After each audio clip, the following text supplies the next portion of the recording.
Ya, pemirsa, utang luar negeri Indonesia per bulan Mei 2026 telah mencapai 444,4 miliar dolar Amerika Serikat atau nyaris menyentuh 8.000 triliun rupiah. Meski demikian, rasio utang luar negeri Indonesia terhadap PDB tercatat masih 29,9% serta didominasi utang jangka panjang.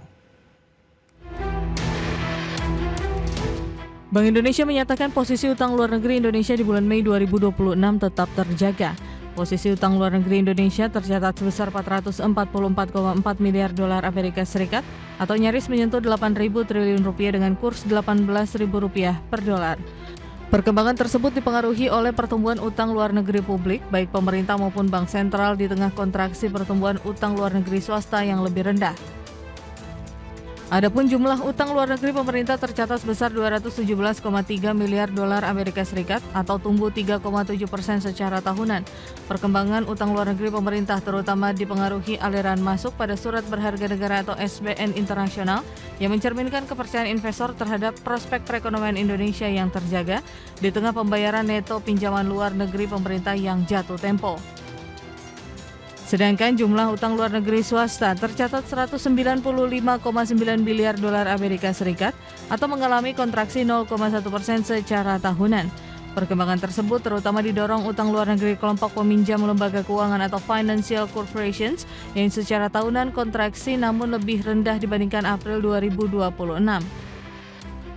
Bank Indonesia optimistis struktur utang luar negeri Indonesia masih tetap sehat, didukung penerapan prinsip kehati-hatian dalam pengelolaan yang tercermin dari rasio utang luar negeri Indonesia terhadap PDB sebesar 29,9% serta didominasi utang luar negeri jangka panjang dengan pangsa mencapai 83,9% dari total utang luar negeri. Berbagai sumber IDX Channel.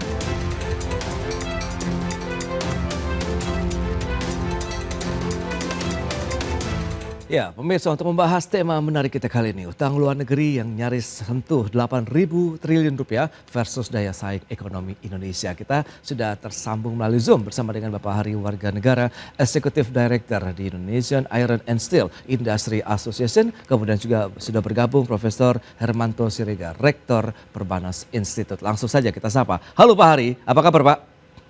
Alhamdulillah Mas Pras, sehat-sehat selalu Mas Pras juga ya. Prof, Baik, salam sehat. salam. Terima kasih. Prof Hermanto, apa kabar Pak?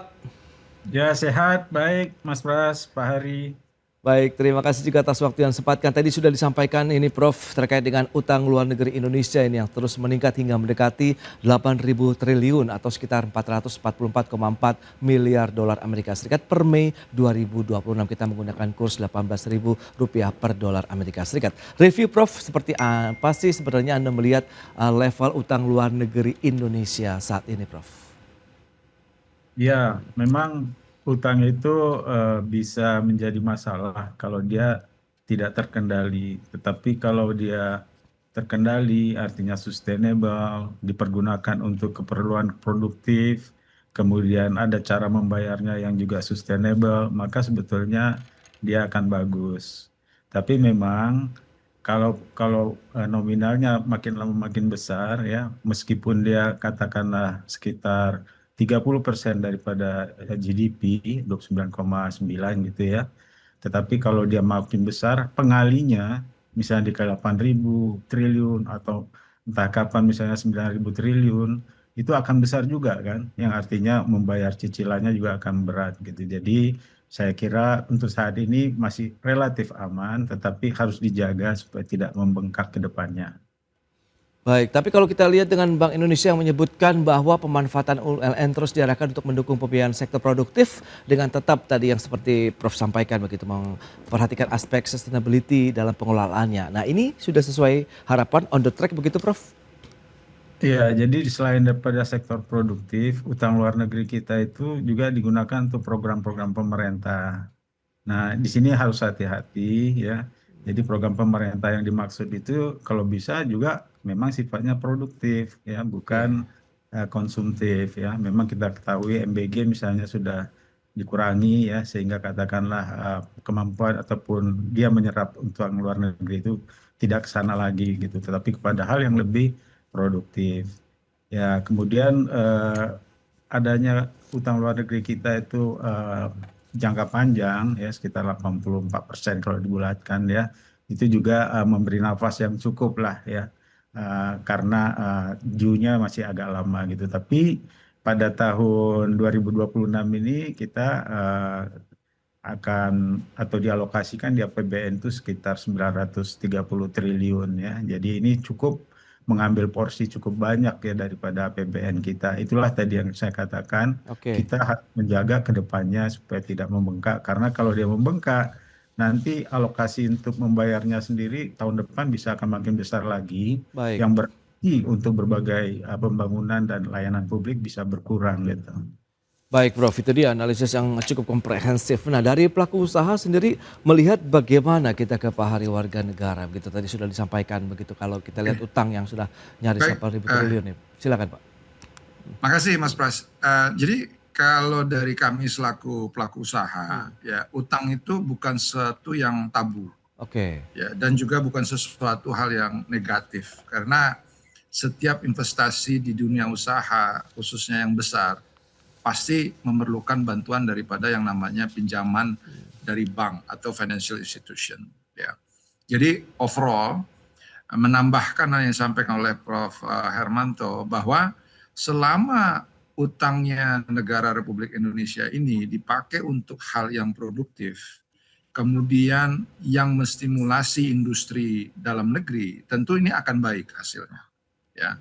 Nah, hanya saja saya ingin menggarisbawahi bahwa kalau dilihat dari SULNI, jadi statistik utang luar negeri Indonesia, ya, komponen pembangunan konstruksi dan transportasi atau infrastruktur, ya, itu di bawah 20%. oke.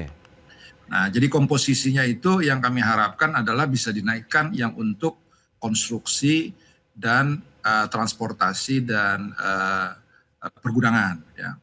Karena memang sebagian besar itu dipakai untuk sektor kesehatan, Ya. sektor pendidikan, dan juga jaminan sosial sama government employee spending, ya. Nah, ini yang kita garis bawahi. Kenapa? Karena utang yang dipakai untuk kegiatan produksi, apalagi menstimulus industri dalam negeri, ini tentu akan meningkatkan daya saing, akan meningkatkan multiplier efeknya kepada pelaku industri khususnya dalam negeri, ya. Contoh misalnya pembangunan konstruksi naik, pasti permintaan baja akan menaik. Oke. Kemudian pembangunan di sektor migas, infrastruktur gas misalnya, tentu ini akan juga membantu industri dalam negeri khususnya industri besi baja. Karena kayak sekarang ini jaringan gas itu belum ada di semua wilayah infrastrukturnya. Nah, jadi hal-hal yang meningkatkan daya saing, menurunkan biaya logistik, misalnya pembangunan pelabuhan, pembangunan jalan, pembangunan sarana pendukung lainnya. Nah, ini akan menstimulus industri dalam negeri. Tinggal kita ingin mensyaratkan juga bahwa bahan bakunya ambil dalam negeri dong. Gitu. Iya, Jangan nanti bahan bakunya ngambil dari luar, impor lagi. Karena ini kalau dilihat secara garis besar, di industri besi baja yang disebut sebagai mother of industry, ya kita punya isu masalah overcapacity. Utilisasi daripada anggota-anggota kami itu di level 52% dari Oke. kapasitas terpasang. Nah, ini yang kita ingin garis bawahi. Seperti itu, Mas Pras. Baik, itu dia bagaimana proyek-proyek konstruksi begitu ya, kemudian dari transportasi, pergudangan kalau bisa komposisinya diperbesar sehingga bisa mendorong aktivitas industri di dalam negeri termasuk besi dan baja. Lantas bagaimana kalau kita lihat dengan Betul. posisi utang tadi begitu, apakah masih bisa sebenarnya dengan pemanfaatan utang itu kita manfaatkan benar-benar untuk sektor produktif begitu, apalagi alirannya juga banyak yang masuk. Ini kalau tadi sudah disampaikan adalah surat berharga negara ataupun SBN internasional. Kita bahas lebih jauh nanti di segmen berikutnya. Kita akan jeda sebentar ya. Dan pemirsa tetaplah bersama kami.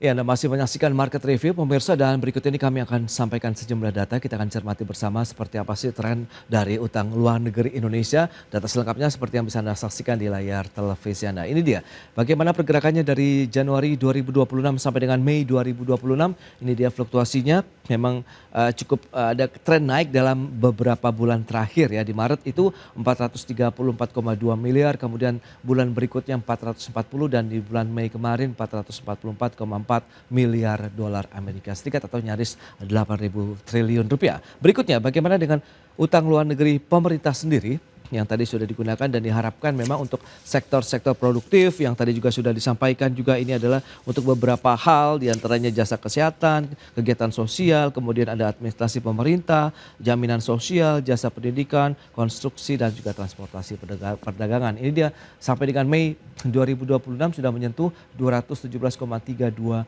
miliar dolar Amerika Serikat. Tidak jauh berbeda dengan utang luar negeri secara keseluruhan 3 bulan terakhir menunjukkan tren kenaikan. Baik, kita akan lanjutkan kembali perbincangan dengan narasumber kita, ada Pak Hari Warga Negara dan juga Profesor Hermanto Siregar. Ya, Prof, lantas bagaimana dengan beberapa data tadi yang sudah disampaikan, trennya cenderung naik dalam 3 bulan terakhir begitu. Nah, Anda melihat apakah memang komposisi hutang ataupun utang yang dimiliki pemerintah ini benar-benar bisa dimanfaatkan tadi untuk bisa mendorong aktivitas ataupun menjadi motor penggerak industri di dalam negeri begitu, mengingat tadi banyak yang masuk itu adalah surat berharga negara nih, Prof, tadi yang sudah disampaikan. Gitu.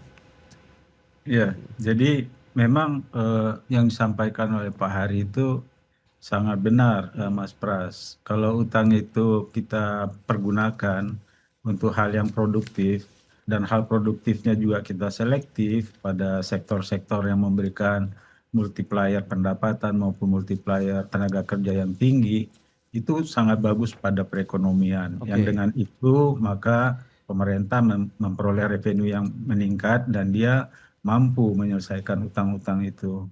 Yang menjadi bahaya seperti yang saya katakan tadi adalah apabila peningkatan utang ternyata dipergunakan untuk hal-hal yang kurang produktif gitu. Ya, beberapa program kan sifatnya konsumtif ya, program pemerintah itu. Jadi bukan mengkritik atau apa, justru untuk kehati-hatian pada penggunaan utang luar negeri ini, Oke. khususnya pada yang betul-betul produktif tadi. Karena untuk tahun ini saja kalau perhitungan ya, untuk membayar baik pokok maupun bunga ya, itu akhirnya pemerintah akan menerbitkan total kira-kira 1.800 triliun ya. Itu suatu yang besar kan, yang bisa Oke. kita kirakan mungkin 2027 besaran yang tadi disajikan meningkat lagi, walaupun katakanlah kalau namanya SBN kan dalam negeri ya. Iya, iya. Dalam negeri memang kita ada sedikit risikonya lebih kecil dibandingkan luar negeri. Kalau utang luar negeri, eksposur kita terhadap mata uang asingnya kan besar, sehingga apabila kita ada sedikit saja masalah, dampaknya itu seperti yang kemarin ya, bisa rupiah itu melemah terhadap dolar. Tapi kalau kebanyakan dalam negeri juga berbahaya juga. Karena apa? Karena kenaikan itu akan diikuti dengan kenaikan kuponnya ya, yang Iya. artinya apa? Akan mendorong suku bunga akan lebih tinggi. Itu juga akan menghantam sektor real juga gitu. Jadi yang paling bagus tadi adalah yang sustain ya, yang stabil. Oke, tapi kalau kita lihat dengan tadi adanya dana yang masuk ke dalam SBN, kemudian dengan hutang yang jangka panjang, ini masuk dalam kategori yang cukup sehat, kemudian menjadi cerminan juga bahwa investor asing masih melirik Indonesia untuk mereka menanamkan dana mereka begitu, Prof. Iya, kalau snapshot satu titik masih cukup sehat. Tapi kita kan melihatnya harus dinamis ya, Iya, iya. bagaimana kemungkinan ke depan. Alasan saya katakan cukup sehatnya memang kalau kita lihat per GDP, prosentasenya kan masih sekitar 30% gitu. Oke. Yang kedua, SBN kita ya masih digemari juga ya oleh investor, walaupun kecenderungannya kalau Mas Pras perhatikan kuponnya makin naik kan. Iya, Katanya yang terakhir iya, iya. nanti Ori 30 ini kalau yang 6 berapa tahun itu adalah 7% ya, sekitar Betul. 7% gitu Kita ya. Itu 7%-an. semakin besar nanti kebutuhannya akan lebih tinggi lagi. Kalau dia bunganya lebih tinggi akan menggerus APBN karena alokasinya akan membutuhkan lebih banyak gitu ya untuk membayar utang itu. Oke. Jadi itu tadi sudah harus hati-hati ya. Jadi growth ataupun pertambahan utangnya itu harus dikendalikan. Baik. Nah, tangan kan tadi agak naik dikit ya dari 2,0 kalau nggak salah jadi menjadi 2,1% ya. Iya. Growth rate daripada utang tadi itu. Oke, itu dia memang kita harus hati-hati dalam mengelola hutang, itu juga sudah dilakukan oleh pemerintah, tapi diharapkan jangan bertambah lagi lah kalau bisa begitu untuk bisa meningkatkan lagi mungkin pendapatan dari dalam negeri maupun ekspor. Nah, dari sisi pelaku usaha lagi-lagi nih Pak Hari, lantas bagaimana Anda melihat utang luar negeri tercatat juga data Bank Indonesia begitu di bulan Mei 195,9 miliar disebut malah mengalami kontraksi yang dipicu oleh utang luar negeri kelompok peminjam lembaga keuangan atau financial corporation. Apakah ini bisa menjadi indikasi sebenarnya pelaku usaha masih wait and see kah atau bagaimana nih Pak Hari? Oke, ya baik Mas Pras. Sebenarnya manage negara dengan manage rumah tangga sih nggak beda jauh gitu loh ya. Oke. Jadi artinya apalagi manage usaha gitu loh. Jadi bagaimana kita memakai pinjaman itu untuk hal-hal yang produktif, yang bisa menambah devisa dan tax tentunya. Ya. Nah, kalau dari sisi kami pelaku usaha, artinya ada kepercayaan dari pembiayaan ya atau yang ngasih atau lender itu artinya signal bagus. Oke. Tapi betul bahwa memang harus dicermati bahwa jangan sampai kapasitas kita membayar bisa menjadi berkurang. Ya. Nah, kalau di sektor swasta, apabila misalnya kepercayaan terhadap obligasi negara naik ya, kemudian sehingga boleh dibilang pembiayaan yang datang ke negara naik ya. Nah, kemudian kalau di sektor swasta agak tidak seperti di negara. Jadi artinya ada indikasi bahwa seolah-olah wait and see. Jadi sebenarnya ini yang perlu dicermati ya, karena tidak bisa kita langsung simpulkan bahwa seluruh pelaku usaha itu sedang wait and see. Karena keputusan perusahaan itu untuk menambah atau mengurangi investasi atau pembiayaan dipengaruhi oleh berbagai hal atau faktor, ya kan? Ada masalah kondisi global, ada masalah nilai tukar, ada masalah permintaan, dan kemudian kapasitas yang masih tersedia, maupun strategi pembiayaan oleh masing-masing perusahaan. Jadi banyak faktor, Mas Pras. Nah, hanya saja kalau kita lihat dari sektor besi baja, seperti yang saya sampaikan sebelumnya, kita ini ada over capacity global. Oke. Jadi tidak hanya di Indonesia, tapi global. 600 juta ton over capacity. Jadi kalau kita lihat bahwa memang industri besi baja ini kapasitas terpasangnya lebih tinggi daripada permintaan yang ada. Nah, pertanyaannya kenapa permintaan ini slower ya? Kalau kita lihat bahwa produksi besi baja paling besar itu China. China itu 1,2 miliar ton setahun. Indonesia cuma 18 juta, 19 juta ton. Jadi jauh sekali bedanya. Nah, ekonomi di China itu sudah mulai melambat. Dalam arti kata dalam 20 tahun terakhir mereka investasi besar-besaran dan lain-lain. Nah, tentu investasi ini juga tidak bisa larinya kencang. Pada saat dia sudah mature, dia akan melambat. Ini yang terjadi. Nah, makanya kalau kita lihat bahwa di Indonesia itu pertumbuhan ekonomi bisa 5,6%, which is good. Ya, artinya dengan program pemerintah, MBG, Koperasi Merah Putih, Desa Nelayan, ya, warehousing Merah Putih dan lain-lain, itu artinya ekonomi itu bergerak di daerah. Nah, tinggal dari catatan kita adalah bahwa bahan baku tolong prioritaskan dalam negeri, sehingga kita juga terstimulus ekonomi dalam negerinya. Jangan impornya lebih besar. Jadi ini yang challenge. Kami di besi baja, kami sedang bersaing dengan bahan-bahan atau barang setengah jadi maupun barang jadi besi baja dari Cina terutama, Vietnam terutama. Nah, ini terus meningkat. Artinya impor bahan baku itu meningkat. Padahal artinya apa? Ekonomi kita tumbuh, ekonomi kita muter, ya kan? Tapi bahannya banyak dari luar negeri. Ini satu catatannya. Yang kedua, investasi di sektor migas. Kita lihat bahwa raksasa-raksasa itu investasi di bidang migas. Pemerintah lagi mau menaikkan lifting, ya, sehingga dibuka besar-besaran. Nah, mereka ini rata-rata yang datang, termasuk juga yang mau membangun pabrik-pabrik mobil di sini, itu punya master list. Master listnya itu adalah bahwa mereka bisa membawa seluruh bahan baku itu dari luar negeri atau dari negara asalnya. Nah, ini berani nggak pemerintah kita itu bernegosiasi di depan, kita kasih lo karpet merah, investasi dalam negeri, tapi boleh nggak 50% bahan bakunya ambil dari dalam negeri. Nah, ini tentu akan menolong, ya, akan menaikkan, ya, akan menstimulus industri dalam negeri.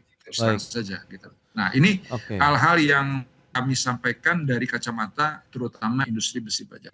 Itu dia ya, dengan kondisi saat ini overcapacity global diharapkan memang fokus dari pemerintah begitu dengan kebijakan-kebijakan juga bagaimana mengutamakan juga produksi di dalam negeri baik untuk industri besi dan baja ataupun juga industri lainnya. Kita akan lihat seperti apa sih kebijakan yang harus diprioritaskan pemerintah lah agar pembiayaan pembangunan ini bisa sejalan juga dengan roda perekonomian nasional. Kita bahas lagi nanti di segmen berikutnya. Kita akan jeda sebentar Pak Hari dan juga Profesor Hermanto, dan pemirsa kami akan segera kembali sesaat lagi. Ya, terima kasih Anda masih bergabung bersama kami dalam Market Review, dan kita akan lanjutkan kembali perbincangan bersama dengan Bapak Hari Warga Negara dan juga Profesor Hermanto Siregar. Nah, kalau kita bicara dari sisi industrinya dengan beragam kebijakan-kebijakan yang sudah ada diberikan juga oleh pemerintah saat ini Pak Hari, lantas dari bicara skala prioritas lah, ini apa yang harus dilakukan lagi ya kan? Kalau kita lihat pembiayaan pembangunan melalui utang ini dapat memberikan efek berganda bagi industri nasional khususnya dari sektor besi dan baja Pak Hari. Ya Pak Ari, Oke. silakan. Ya, baik Mas Pras. Jadi kalau kami lihat ya bahwa challenging yang sekarang ada ini adalah faktor-faktor yang menghambat pembangunan daripada industri besi baja. Maksud saya bukan menghambat, jadi artinya masalah utilisasi sekarang ini. Oke. Ya. Jadi ini boleh dibilang lebih penting daripada besarnya utang negara kita, gitu loh. Ya, karena boleh dibilang dari perspektif kami itu bahwa daya saing sangat penting, ya kan? Seperti misalnya energi, ya. Kita HGBT ada, tapi HGBT ini dalam sebulan saja mungkin kita cuma dapat seminggu. Kemudian kita nggak bisa tahu bisa dapat seminggu, dapat 10 hari dan lain-lain. Kemudian infrastrukturnya, jadi kayak gas ini juga belum bisa ada di semua sektor-sektor produsen daripada besi baja, sehingga masih banyak sekali yang tidak terjangkau dengan HGBT seperti itu. Nah, jadi kalau misalnya pembangunan dari negara memakai utang dari negara itu dari SBN ini dipakai untuk pembangunan infrastruktur seperti itu, termasuk pelabuhan, menurunkan cost daripada transportasi dan logistik, tentu ini sangat membantu sekali kepada kita gitu loh ya, sehingga boleh dibilang ditambah lagi pembangunan yang ada baik itu proyek strategis pemerintah, proyek APBN lainnya di bidang konstruksi, dan juga investasi yang masuk di bidang sektor migas ataupun lainnya ya lewat Kementerian Investasi, ini master list-nya dinego ya. Dan menurut kami ini akan meningkatkan tidak hanya produsen besi baja tapi juga multiplier efeknya, turunannya semua industri seperti itu. Nah, ini catatan dari kita, artinya bagaimana memperbaiki daya saing industri khususnya besi baja nasional ini yang menjadi lebih penting, lebih urgent juga gitu loh. Dan itu tidak sulit, tinggal willingnya saja. Saya ambil contoh misalnya untuk menurunkan import yang ada oleh pemerintah US. Pemerintah US itu memberlakukan seluruh importasi steelnya dan turunannya 50%. Walaupun produk lainnya bisa dinego, tapi steel, iron tidak bisa dinego. Itu contohnya dari United States, negara yang paling kita anggap liberal. Gitu Mas Bros. Baik, itu dia. Berarti memang ada butuh safeguard ya, perlindungan yang cukup kuat juga begitu untuk membentengi semua industri. Negara melakukan protection. Ya, itu dia. Semua negara. Jerman sekarang semua. Kalau Eropa pakai CBAM. Ya, cross border mechanism adjustment. Dia bilang enggak, besi baja lo harus green. Energinya harus green. Itu sebenarnya alasan memprotek aja. Kenapa? Karena mereka lebih dulu melakukan itu. Ya kan? Nah, jadi semua negara melakukan itu. Jadi kami ingin juga Indonesia ya juga harus begitu. Oke, itu dia ya beberapa poin yang diharapkan juga dari pelaku usaha sehingga nanti benar-benar utangnya sudah ada kemudian mengalir kepada sektor produktif tapi tetap aja industrinya harus tetap dibentengi. Nah, Profesor Hermanto, lantas sejauh mana utang luar negeri kita ini mampu menjadi instrumen bisa yang meningkatkan daya saing ekonomi Indonesia baik melalui pembiayaan infrastruktur tadi maupun transformasi industri dan juga yang penting adalah penguatan sumber daya manusianya ini Prof. Iya, jadi saya mendukung apa yang disampaikan Pak Hari tadi ya. Jadi kalau kondisi kita artinya secara global ekonomi itu masih uncertain seperti sekarang, strategi yang diterapkan itu adalah memang memproteksi dengan dinamis tentunya ya. Oke. Manakala nanti perkembangan sudah bagus, kita bisa masuk kepada yang lebih global sifatnya atau proteksionisme kita kurangi. Karena apa? Misalnya saat ini ya dengan kurs yang melemah, kalau kita tidak batasi impor, artinya kita mendorong penggunaan bahan baku yang dalam negeri, itu trade defisit kita itu akan semakin melebar. Pada gilirannya semakin melebar trade defisit ya, kemudian ada fiscal defisit, itu akan memperlemah lagi mata uang kita. Rupiah itu kalau dia melemah sekitar 100 rupiah ya, 100 rupiah neto kenaikan utang kita itu ya, pembayaran lah gitu ya, yang netonya itu adalah 800 miliar gitu ya, jadi hampir 1 triliun. Jadi menjaga daya saing itu juga pada akhirnya akan menjaga kestabilan daripada kurs kita itu sendiri. Nah kemudian yang kedua barangkali untuk artinya kalaupun sudah dilakukan pembatasan untuk impor, artinya mengutamakan dalam negeri, di dalam negerinya sendiri juga harus iklim ataupun kondisi untuk investasinya itu dimudahkan tadi ya. Kalau ada seperti disampaikan tadi ya, dari luar mau membuat pabrik atau melakukan hilirisasi lebih lanjut, saya kira itu adalah kesempatan yang sangat baik kita dapatkan. Sebab apa? Sebab dari situ kan nanti kan kita ekspor. Iya, iya. Ekspor juga akan mendatangkan devisa dan itu juga akan membuat lebih stabil lagi mata uang kita. Dan yang ketiga yang tadi Mas Pras sampaikan ya terkait dengan SDM ya. Ya. Overall kalau SDM kita tidak kita tingkatkan mutunya, ujung-ujungnya yang mengerjakan hilirisasi itu seperti kita lihat satu dua kasus adalah dari luar gitu ya. Jadi sambil berjalan pemanfaatan daripada utang tadi di samping katakanlah mendukung industri dalam negeri kita ya, industri kita untuk lebih berkompetisi atau kompetitif, juga sumber daya manusianya juga dibekali dengan lebih keterampilan yang bisa kita katakan upskilling sama reskilling cocok dengan yang dibutuhkan oleh industri yang masuk itu. Baik Prof, itu dia beberapa poin yang sudah disampaikan bahwa pentingnya bagaimana pengelolaan utang ini. Meskipun kita tahu utangnya cukup besar sampai dengan 8.000 triliun. Tapi kalau memang pemanfaatannya lagi-lagi untuk sektor produktif bisa meningkatkan lagi arus investasi, meningkatkan lagi kinerja industri di dalam negeri. Ini tentunya hasilnya akan memberikan nilai tambah juga dengan adanya pemasukan bagi penerimaan negara lah. Dalam artian begitu baik dari sisi pajak maupun PNBP untuk Indonesia ke depannya. Baik Pak Hari, kemudian Profesor Hermanto, terima kasih banyak atas informasi, update dan juga insight yang sudah diberikan kepada pemirsa pada hari ini. Selamat melanjutkan aktivitas Anda kembali. Salam sehat, sampai berjumpa kembali. Prof. Hermanto, Pak Hari, terima kasih. Terima kasih. Terima kasih Mas Pras. Prof, terima kasih. Ya pemirsa, pemerintah memperluas basis perpajakan guna menekan potensi shortfall penerimaan pajak yang diperkirakan mencapai 46,9 triliun rupiah pada tahun ini. Adapun penerimaan perpajak di sepanjang semester tahun lalu ini telah mencapai 43,9% dari target di sepanjang tahun 2026.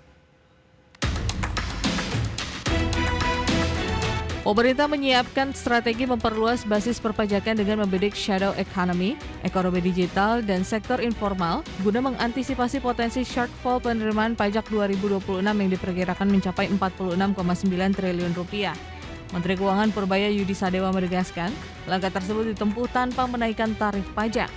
Purbaya menjelaskan pemerintah memilih memperluas basis perpajakan daripada menaikkan tarif pajak untuk mengejar target penerimaan negara.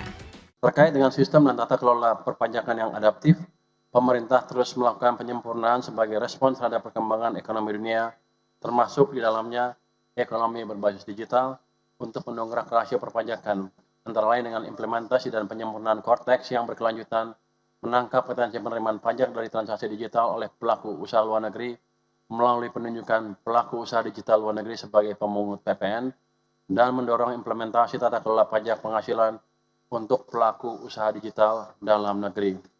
Data Kementerian Keuangan menunjukkan realisasi penerimaan pajak hingga semester 1 2026 mencapai 1.035,7 triliun rupiah atau setara 43,9% dari target APBN 2026. Dan secara tahunan, penerimaan tersebut tumbuh 24,6%. Pemerintah pun optimistis target penerimaan masih dapat dikejar apabila pertumbuhan penerimaan pajak dapat dipertahankan pada kisaran 23% hingga akhir tahun. Jakarta, Tim Liputan IDX Channel.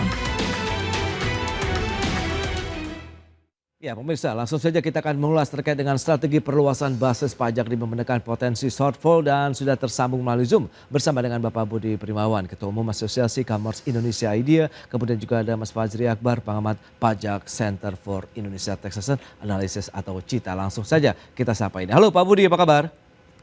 Baik, apa kabar Mas? Kabar baik juga, terima kasih atas waktu yang disempatkan. Mas Fajri, apa kabar? Kabar baik, Mas. Baik, terima kasih atas waktu yang disempatkan juga. Nah ini menarik kalau tadi sudah disampaikan bahwa upaya perluasan basis pajak ini terus dilakukan oleh pemerintah untuk bisa menekan lagi potensi shortfall yang memang ini menjadi hal yang terjadi setiap tahun begitu. Nah bagaimana Anda melihat dengan target dan juga mungkin capaian, kita tahu penerimaan pajak per semester 1 kan tadi sudah 1.035 triliun atau 43,9% dari target tahun ini. Analisis dari CITA terlebih dahulu nih Mas Fajri, bagaimana Anda melihatnya? Ya, memang kalau kita lihat atau kita bandingkan dengan kuartal 1, memang ada perbaikan ya. Kalau kita lihat di kuartal 1 itu kami proyeksikan bakal ada shortfall sebesar 300 triliun lebih. Akan tetapi untuk semester 1 ini kami proyeksikan ada shortfall penerimaan sebesar 141 sampai 188 triliun. Jadi potensi shortfallnya itu menyempit. Akan tetapi sekali lagi cara yang dilakukan oleh pemerintah itu perlu digarisbawahi karena apa yang terjadi pada kondisi di lapangan, banyak sekali ketidakadilan yang terjadi bagi wajib pajak seperti bagaimana restitusi pajak mereka ditahan, terus juga SP2DK yang semakin agresif gitu. Ini yang perlu digarisbawahi atas perbaikan tersebut. Mengapa kalau kita lihat begitu, mengingat kan sebenarnya dengan beragam yang dilakukan potensi-potensi sebenarnya masih bisa digali dari beberapa sektor lain begitu Mas Fajri? Sebetulnya masalah dari angka-angka ini ada dua. Yang pertama adalah dari segi target. Target penerimaan pajak kita itu terlalu tinggi. Sedari tahun lalu saya teriak-teriak bahwasanya target penerimaan pajak itu tidak rasional gitu. Dan ketika target penerimaan pajaknya tidak rasional, tidak mencerminkan potensinya, yang terjadi adalah wajib pajak ini malah menjadi korban. Begitu. Sekarang apa sih yang kita mau pajaki? Ya, pemerintah kan selalu bilang optimalisasi penerimaan. Mau optimalisasi di mana? Ekonomi kita sulit kok. Ya, wajib pajak usaha pada sulit semua begitu. Makanya yang perlu dilakukan oleh pemerintah adalah harusnya dia harus mengkalibrasi ulang target penerimaan pajak tersebut. Itu dia beberapa poin yang sudah disampaikan ya terkait dengan kinerja dari penerimaan pajak. Kembali kalau kita lihat dari Pak Budi Primawan selaku pelaku usaha e-commerce begitu, di mana sektor usaha perdagangan menjadi lapangan usaha dengan penerimaan perpajakan terbesar ini Pak di semester 1 tahun 2026 ini, kontribusinya sekitar 25,6%. Nah lantas bagaimana Anda melihat kontribusi perpajakan dari subsektor perdagangan di e-commerce lah selama ini Pak Budi? Gini Mas, kalau dari e-commerce perpajakan ini bisa dibagi dua ya. Pertama adalah dari perusahaan pengguna atau perusahaan platform digital itu sendiri. Kami sudah membayar berbagai jenis pajak, PPN, PPA Badan dan sebagainya. Nah, yang kedua adalah para penjual yang berjualan melewat kalau di Asosiasi E-commerce Indonesia itu lewat marketplace. Di sini memang sejauh ini sampai kemarin Juni kemarin itu self detail karena pedagang itu kan mereka yang tahu penghasilan mereka di situ jadi berapa. Nah mereka bertanggung jawab mengumpulkan pajak sendiri. Tapi dengan adanya peraturan pajak PMK 37 tahun 2025, Juli lalu kami ditunjuk oleh 4 marketplace ditunjuk sebagai pemungut pajak. Nah, mulai Agustus ini kami mulai melaksanakan pemungutan. Oke, tapi kalau kita lihat dengan kontribusi yang cukup besar tadi begitu ya Pak Budi, apakah dia menilai saat ini memang tepat kalau memang akhirnya tadi pemerintah menjadikan platform marketplace sebagai pemungut pajak penghasilan pasal 22 bagi UMKM yang berjualan di marketplace begitu Pak Budi? Ya, sebenarnya dilihat dulu pada waktu itu terbesar itu dari mana gitu. Kalau penjualan online itu banyak sekali, marketplace bisa lewat WhatsApp, bisa lewat. Nah, itu sama sekali tidak berbentuk satu kesatuan gitu. Nah, kalau dari IDEA sendiri marketplace dipajakin itu, nah ini kan baru bagi kita, jadi masih perlu adjustment dulu bagi kita, pembenahan teknologi dan lain sebagainya. Baru bisa kita lihat bagaimana ini dampaknya kepada perpajakan. Itu dia ya. Nah, kalau kita lihat dengan upaya pemerintah sendiri, kita ke cita kembali ini, Mas Fajri, mana Kementerian Keuangan kembali mengupayakan upaya memaksimalkan Cortex hingga perluasan basis perpajakan untuk mengejar target penerimaan pajak di akhir tahun ini. Nah, lantas bagaimana, seberapa siap juga upaya tersebut untuk dijalankan secara maksimal di lapangan, kemudian masih adakah yang harus disempurnakan begitu? Silakan Mas Fajri. Ya, memang Cortex itu akan bergantung sekali pada data ya. Dapat saya gambarkan dia sebagai sebuah mobil. Mobil kalau nggak ada bensinnya itu kan nggak mungkin jalan. Nah begitu pula Cortex, kalau dia tidak punya data pihak ketiga, dia tidak akan mampu berjalan.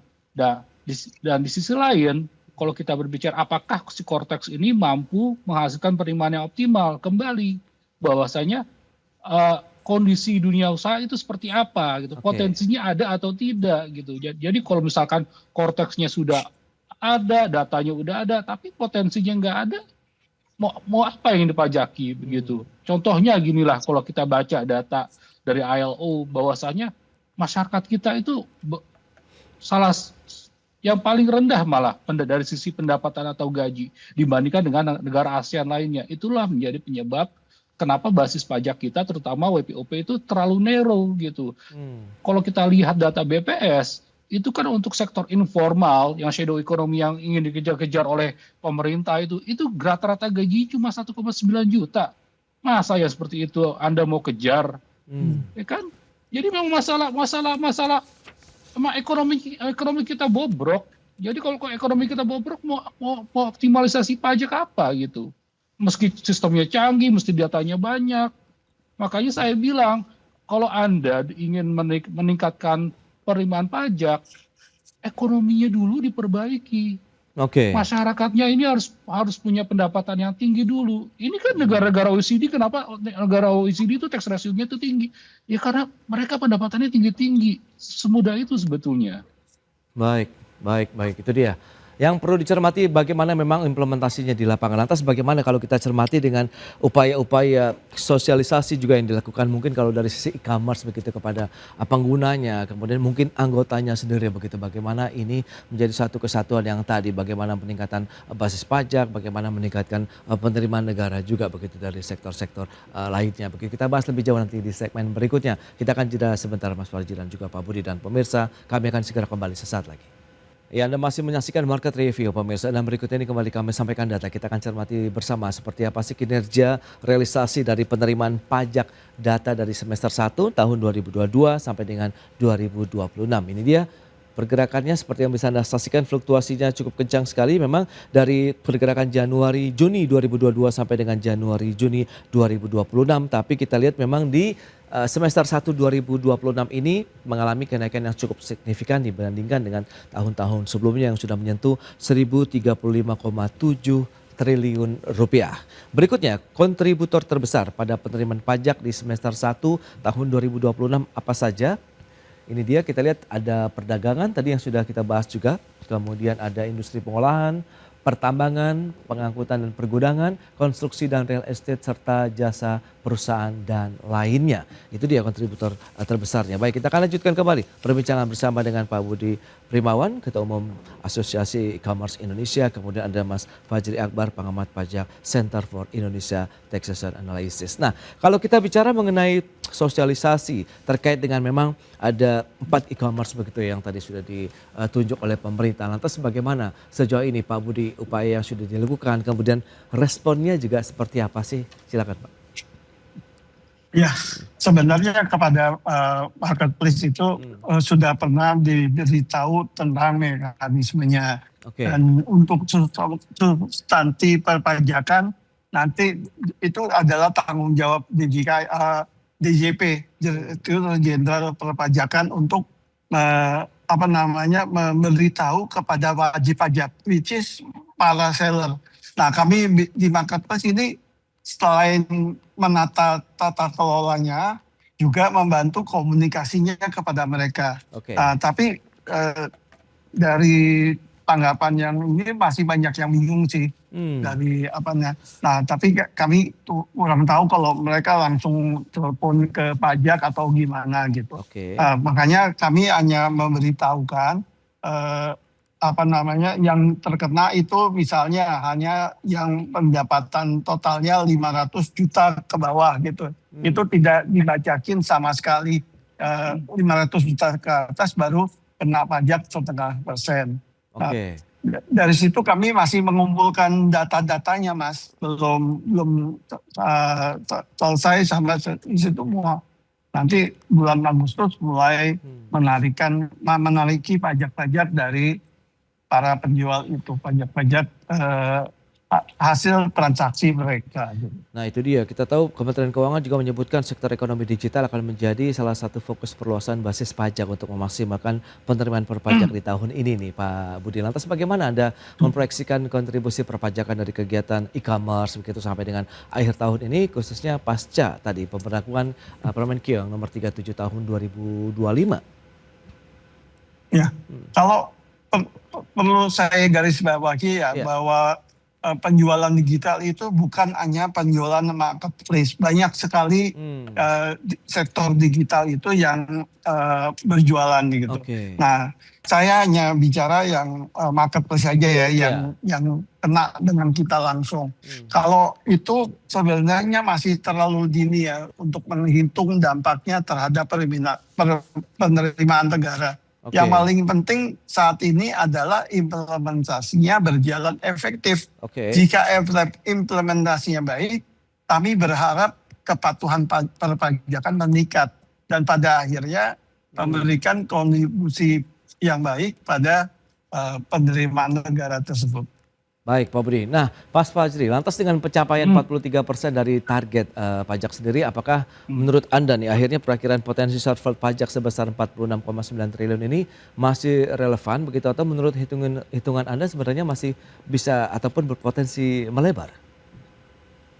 Seperti yang saya sebutkan di awal, bahwasanya potensi shortfall pada tahun ini sekitar 141 sampai 188 triliun.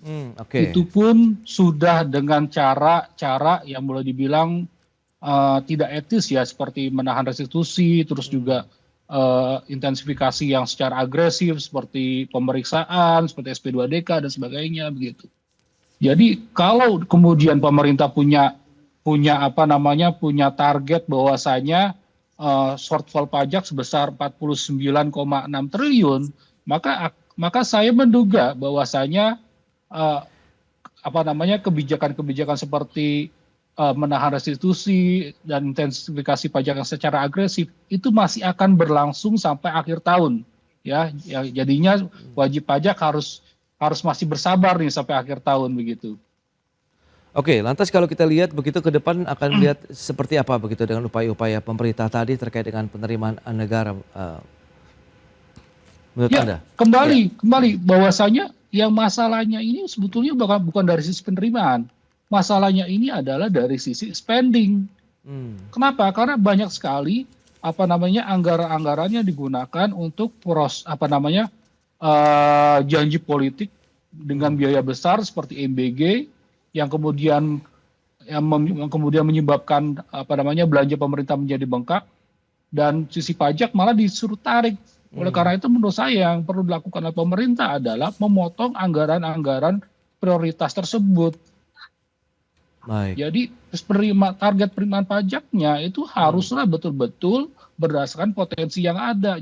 Jangan seperti selama ini. Jadi target penerimaan pajak itu dikerek untuk memenuhi kebutuhan sisi spending. Jadi nggak dilihat lagi tuh potensinya sebetulnya berapa, tapi ke atas orientasi sisi spending butuhnya berapa. Akhirnya kan kemudian apa yang terjadi di lapangan, wajib pajak menjadi korban, termasuk teman-teman e-commerce tuh masih dia itu jadi korban. Oke, Mas Fajri. Terakhir, Pak Budi, harapan Anda ke depan akan seperti apa untuk industri e-commerce sendiri? Ya baik ya.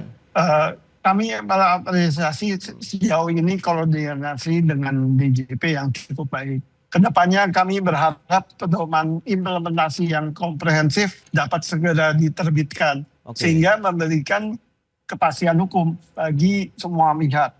Kami juga berharap evaluasi bisa dilakukan secara berkala sehingga setiap kendala yang muncul dalam penarikan pajak tersebut di lapangan dapat segera diselesaikan bersama.